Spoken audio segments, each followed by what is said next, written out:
تو آپ اس وقت آپ کیونکہ ملک آپ سے سنبھالا نہیں جا رہا، ملک جا رہا ہے ڈیفالٹ کی طرف، تو آپ بھی الیکشنز کروا دیں، ایک جنرل الیکشن ہی ہو جائے بجائے یہ کہ 66% پاکستان میں ہوگا. یہ میرا مقصد ان کو کہنے کا تھا. باقی ان سے بات چیت کس چیز پہ ہوگی؟ ہو ہی نہیں سکتی. یہ جس لیے گورنمنٹ میں آئے ہوئے ہیں اور ہم نے اپنی طرف سے پوری زور لگایا گورنمنٹ کرنے میں، اس میں زمین آسمان کا فرق ہے. ان کا صرف گورنمنٹ میں آنے کا مقصد کیا تھا؟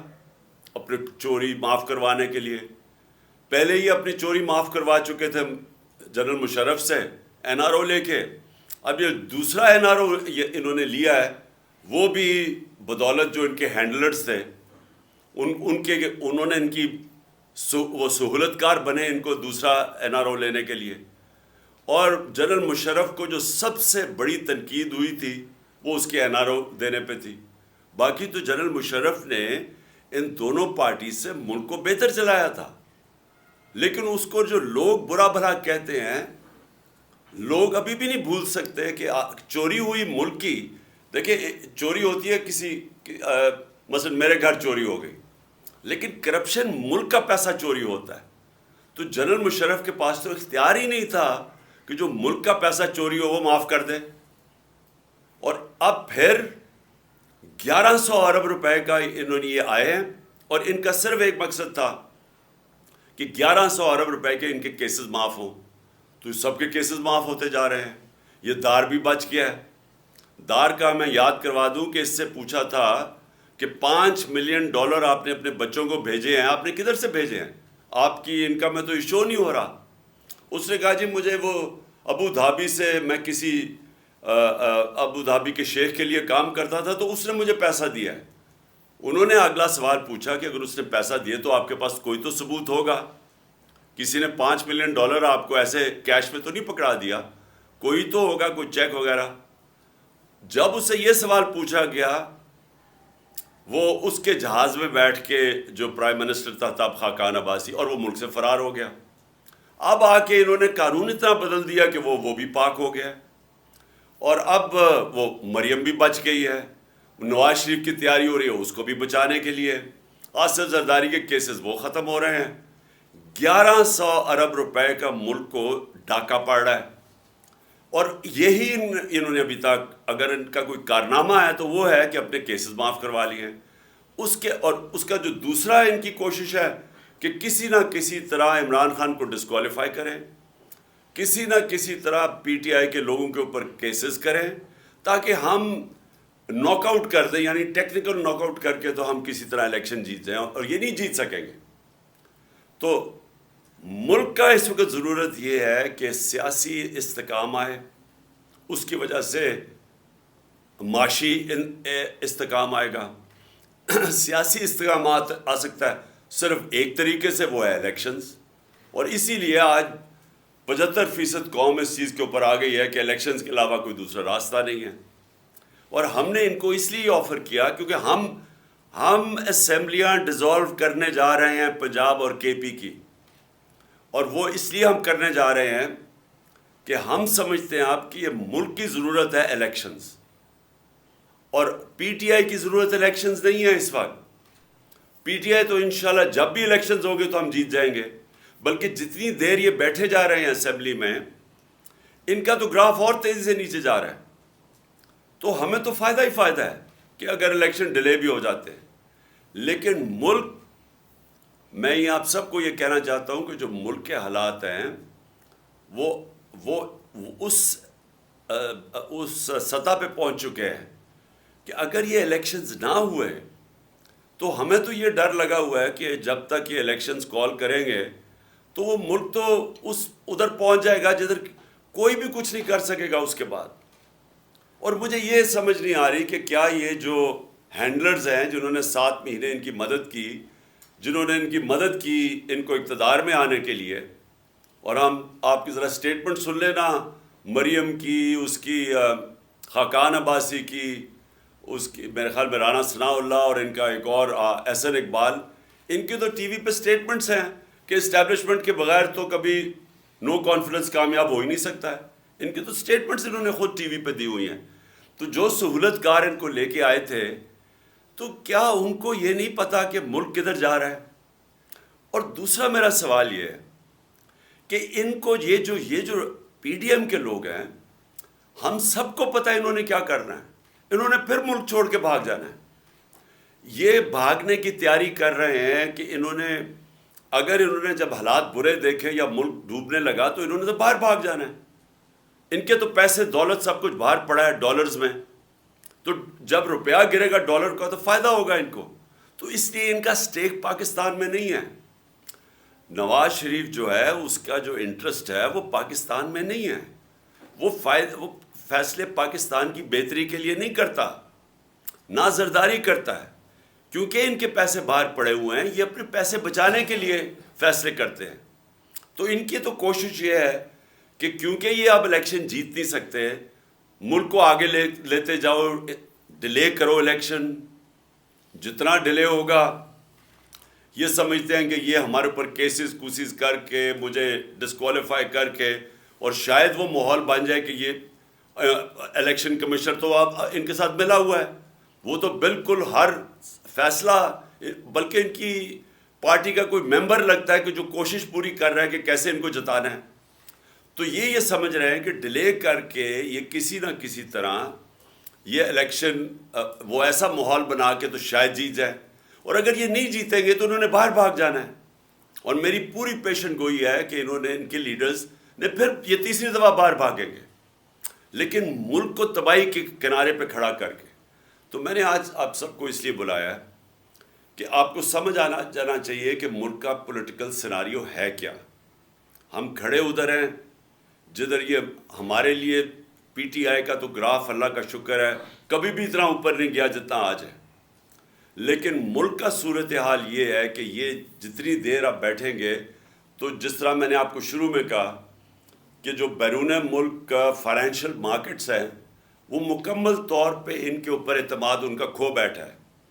موڈیز ہو یا فچ ہو، جو کہ کریڈٹنگ ایجنسیز ہیں جو دنیا کی ملکوں کی کریڈٹ وردینس ہے اس کا فیصلہ کرتی ہیں، وہ سب انہوں نے پاکستان کو ڈاؤن گریڈ کر دیا.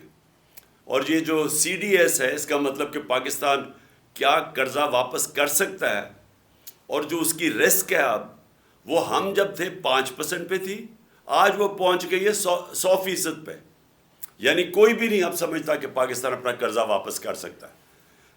اس لیے باہر سے تو پاکستان میں پیسہ آنے نہیں لگا، نہ انویسٹمنٹ آنے لگی ہے، نہ پاکستان کے اندر سے انویسٹمنٹ آنے لگی ہے. اور دوسری چیز، جو یہ قرضے مانگیں گے کمرشل بینک سے، انہوں نے اب دینے نہیں ہیں قرضے. تو اس ماحول کے اندر ہمارا ملک ایک مزید خطرے میں ہے. اور پھر سے میں کہہ رہا ہوں کہ وہ ادھر پہنچ جائے گا جدھر خدا نہ خواستہ ہمارے کوئی بھی ہم اس کو کنٹرول نہیں کر سکیں گے. تو یہ تو ہمارا پیغام ان کو بھی ہے جنہوں نے جس طرح میں نے کہا انہوں نے تو باہر بھاگ جانا ہے، لیکن جو ان کے ہینڈلرز ہیں ان کو پتہ ہونا چاہیے کہ ملک جدھر کھڑا ہے تو نقصان تو جنہوں نے یہاں رہنا ہے، جن کا جینا مرنا پاکستان میں ہے، وہ نقصان تو ان کو ہونے لگا ہے اور ہو رہا ہے. یعنی ہر روز ملک کے حالات بگڑتے جا رہے ہیں. یا انہوں نے ساری ایل سیز وہ نہیں آنر کر رہے ہیں، ساری باہر سے امپورٹس بند کر دی، اور امپورٹس وہ ہیں جو کہ را مٹیریل کے امپورٹس ہیں. اس کا مطلب فیکٹریاں بند ہوتی جا رہی ہیں. انڈسٹری ہماری، ہم نے ریکارڈ بڑی دیر کے بعد انڈسٹری کو اٹھایا تھا اپنی، جو 10.6% پہ گرو کر رہی تھی. ہمارے آخری مہینے میں 26% پہ انڈسٹریل گروتھ تھی، آج وہ 0 پہ پہنچ گئی ہے. زراعت کے اندر ہمارا ریکارڈ 17 سال کے بعد 4.5% ہماری زراعت کی گروتھ ہوئی تھی، اور ہماری 4 فصلیں ریکارڈ تھی 2 سال. تو وہ بھی آج کسانوں کا ساری فصلیں نیچے آ گئی ہیں، ان کی جو پیداوار ہے، کیونکہ کھادیں بڑھ گئی ہیں، ڈیزل بڑھ گیا ہے، بجلی قیمتیں بڑھ گئی ہیں، ان کی انپٹس اتنی بڑھ گئی ہیں کہ ان کے پاس پیسہ نہیں ہے اپنی زمین پہ لگانے کے لیے. تو لہٰذا جدھر سے ہم چھوڑ کے گئے تھے اور جدھر یہ پہنچ گیا، جدھر پاکستان کو انہوں نے پہنچا لیا ہے، وہ اس سے صرف نکلنے کا ایک طریقہ ہے، اور وہ میں اب سے نہیں 7 مہینے سے کہہ رہا ہوں، صاف اور شفاف الیکشن. اور میں آپ سب کو آج اس لیے یہ کہا تھا کہ آپ سے میری بات بھی ہو جائے، آپ کو میں بتا بھی دوں کہ میرے ذہن میں کیا ہے، اور میں یہ سمجھتا ہوں کہ آپ سب کو اب تیاری کرنی چاہیے الیکشنز کی. ساروں کو اپنے ایم این ایز، اپنے ایم پیز، آپ کو اپنے اپنے حلقوں میں نکل جانا چاہیے اب، اور آپ کی تیاری صرف خاص طور پہ ایم پیز کے. لیکن مجھے لگتا ہے کہ جنرل الیکشن کی طرف ہم جا رہے ہیں. ناممکن ہے کہ اگر 66% پاکستان میں الیکشن ہو رہا ہے تو اس کے بعد جنرل الیکشن کو روک سکتے ہیں یہ. تو ہم ساروں کو اب کوشش اپنے حلقوں میں تیاری کر لینی چاہیے الیکشن کی. اور ہم نے صرف ان کو یہ کہا ہوا ہے کہ اگر آپ بات کرنا چاہتے ہیں جنرل الیکشن کی ڈیٹ دینے میں تو ہم بات کریں گے، نہیں تو ہم عن قریب اناؤنس کر دیں گے اپنی اسمبلیز ڈیزالو کر کے الیکشنز. اور میں نے محمود خان آپ کو بھی مجھے پتہ ہے کہ آپ تیار ہیں بالکل، اور پرویز الہی نے بھی مجھے پوری گو ہیڈ دے دی ہے کہ جب میں چاہوں گا تو اسمبلیز میں ڈیزالو کر سکتا ہوں. تو میں اس لیے یہ سب کو آپ کو بتانا چاہتا تھا کہ اب تیاری ہو جانی چاہیے مینٹلی، چاہے وہ الیکشن پہ آئیں یا نہ آئیں. اگر وہ آئیں گے تو ٹھیک ہے، جنرل الیکشن پہ ہم چلے جائیں گے، لیکن اگر وہ نہیں آتے تو ہم نے اسی مہینے انشاءاللہ اپنی پروونشل اسمبلی سے کو ڈیزالو کر کے ہم نے پھر اب الیکشنز کی طرف نکل جانا ہے. ہاں، ایک میں نے آپ سب کو کہنا تھا کہ بڑا ضروری ہے کہ آپ نے اعظم سواتی کے لیے پروٹیسٹ کرنا ہے. سب کو میں کہہ رہا ہوں، جو اسے ظلم ہوا ہے یہ ظلم کی انتہا ہے. ایک آدمی جس نے ایک ٹویٹ کی ہے، دنیا کے اندر ہر جگہ آپ کو اجازت ہوتی ہے جمہوریت میں تنقید کرنے کی. ایک ٹویٹ کے اوپر تنقید کرنے پہ اس کو تشدد کیا گیا. ایک 75 سالہ آدمی، اس کو پہلے اس کے پوتا اور پوتیوں کے سامنے مارا گھر میں جا کے، اس کے بعد اس کو لے جا کے یہ ڈرٹی ہیری نے کے آرڈرز پہ انہوں نے اس کے اوپر تشدد کیا ننگا کر کے. اور اس آدمی کا کوئی بھی اس کے اوپر اس طرح کا ظلم ہوا ہوتا تو اس کا غصہ آنا تھا. اس کے بعد اس کی جو سب سے بڑا ہمارے معاشرے کے اندر، ایک ہمارا معاشرہ اسلامی معاشرہ ہے، اس کی جو ویڈیو بنا کے اس کے گھر اس کی فیملی کو دی گئی، یعنی کون آدمی ہے اس کے بعد ریئیکٹ نہیں کرے گا؟ میری طرح کا آدمی، میں تو خود کش حملے کے لیے تیار ہو جاؤں گا میرے گھر سے مجھے کوئی اس طرح کرے. یعنی میں تو اپنا سارا، میں اس کے بعد تو صرف ایک چیز میرے ذہن میں آئے کہ میں نے بدلہ کیسے لینا ہے، اور میں ہر سطح پہ جاؤں بدلہ لینے کے لیے. تو وہ آدمی جب اس کا ذہنی اس کا سوچ دیکھیں کہ وہ کدھر پہنچا ہوا ہے، تو اس سے اگر منہ سے چیزیں نکل بھی گئی تو یہ تو دیکھیں کہ ہوا کیا ہے. آپ سب بیٹھے ہوئے ہیں اور میں آپ سب کو جانتا ہوں کہ آپ کو سب کسی سے بھی یہ ہو تو آپ سارے اسی طرح ریئیکٹ کریں. کون غیرت مند آدمی اس طرح ریئیکٹ نہیں کرے گا؟ اور اس کو آپ پکڑ کے اس کے اوپر 30 FIR کاٹ دیا اور اس کو کوئٹہ لے گئے ہیں، اور اس کی ہارٹ کی کنڈیشن ہے.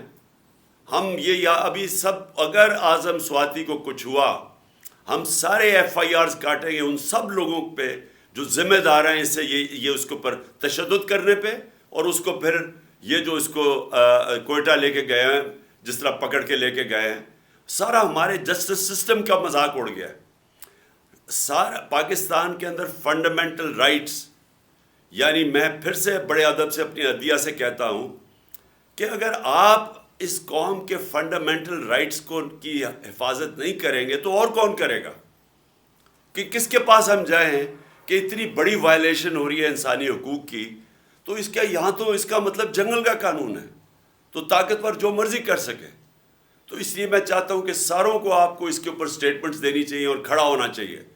آپ کو ساروں میں اپنے لوگوں کو اویئر کرنا چاہیے کہ اگر یہ آج اعظم سواتی سے ہو سکتا ہے تو یہ آپ کے کسی سے بھی یہ ہو سکتا ہے.